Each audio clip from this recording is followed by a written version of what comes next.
ഇട്ട വീടൊന്നും ആയില്ലല്ലോ. ഇനിയിപ്പോ എന്താ ചെയ്യാ? ഇങ്ങനെ പോയാൽ ശരിയാവില്ല. പിന്നെ എക്സ്ട്രാ പ്ലാൻ എന്തെങ്കിലും നോക്കേണ്ടി വരും. എന്റെ ഐഡിയ ഉണ്ട്. എന്നാ കണ്ടോ? ഓക്കെ. മണിക്കുട്ടി നീ എന്റെ മനസ്സുനുള്ളി മണമുള്ള പൂനുള്ളി കുടിയിൽ ചൂടി മണിക്കുട്ടി നീ എന്റെ മനസ്സുനുള്ളി പഞ്ചാര പായസം ഒന്നൊന്ന വാർത്തത്തെ പയ്യന്മാർ എന്നെ കണ്ട് കണ്ണു വയ്ക്കും പയ്യന്മാർ എന്നെ കണ്ട് കണ്ണു വയ്ക്കും. നമസ്കാരം. പ്രധാന വാർത്തകൾ. ഓടിക്കൊണ്ടിരിക്കുന്ന സ്വകാര്യ ബസ്സിൽ യുവതിക്ക് നേരെ ലൈംഗിക അതിക്രമം. സംഭവത്തിന്റെ ദൃശ്യങ്ങൾ യുവതി തന്നെ മൊബൈൽ ഫോണിൽ പകർത്തി സോഷ്യൽ മീഡിയയിൽ പങ്കുവച്ചു. പ്രതിയെ ഉടൻ പിടികൂടണമെന്ന ആവശ്യവുമായി സോഷ്യൽ മീഡിയയിൽ വ്യാപക പ്രതിഷേധം ഉയരുകയാണ്. ദൃശ്യങ്ങളിലേക്ക്.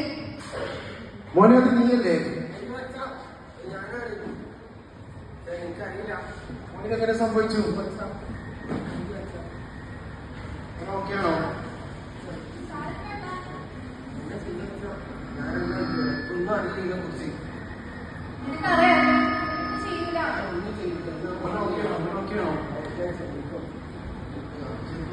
വേണ്ട വേണ്ട ഞാൻ ഒറ്റയ്ക്ക് ഇട്ടിട്ടാ.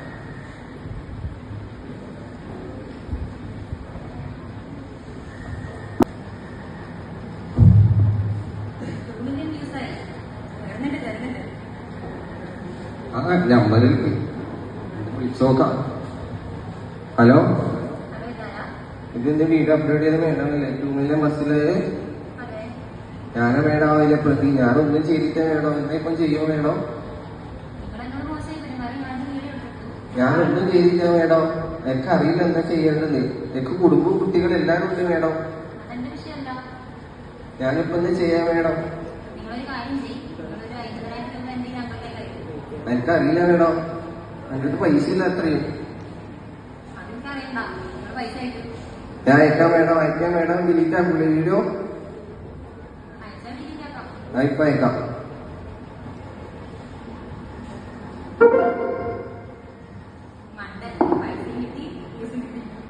അയ്യോ മേഡം വീഡിയോ ഡിലീറ്റ് ആക്കിയിട്ടില്ലല്ലോ. എന്നിപ്പം ചെയ്യുക. എന്റെ ജീവിതം എല്ലാം വഴിതാരമാണല്ലോ. എന്നിപ്പോ ആക്കുക. ഞാൻ മുന്നോട്ട് വിളിച്ചോക്കാം.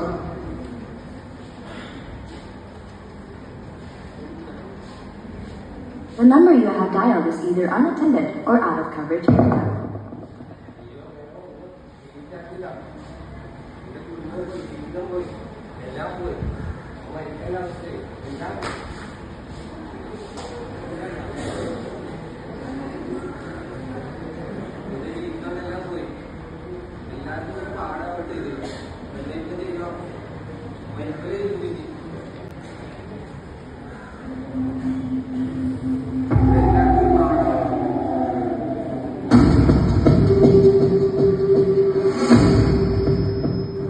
പൈസയും പോയി, മാനവും പോയി. ആ യുവാവിന് വേറെ മാർഗമില്ലാതായി. ഒരു മുളം കയറി അവൻ എല്ലാം അവസാനിപ്പിക്കുന്നു.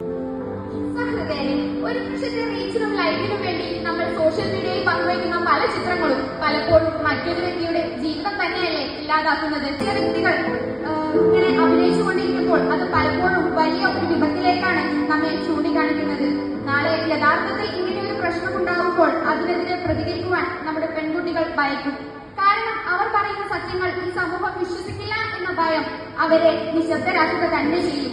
എനിക്ക് പെൺകുട്ടികളോടാണ് പറയുവാനുള്ളത്, നിങ്ങൾക്ക് എന്തെങ്കിലും സംഭവിച്ചാൽ നിങ്ങൾ അതിനെതിരെ തീർച്ചയായും പ്രതികരിക്കണം. നിങ്ങളുടെ പ്രതികരണം സത്യസന്ധമായിരിക്കണം. നീതിയുള്ളത് മാത്രമേ സത്യത്തിലേക്ക് നയിക്കുകയുള്ളൂ. കേവലം സോഷ്യൽ മീഡിയ റീച്ചിനേക്കാൾ വളരെ വലുതാണ് ഒരു വ്യക്തിയുടെ ജീവൻ എന്നത്.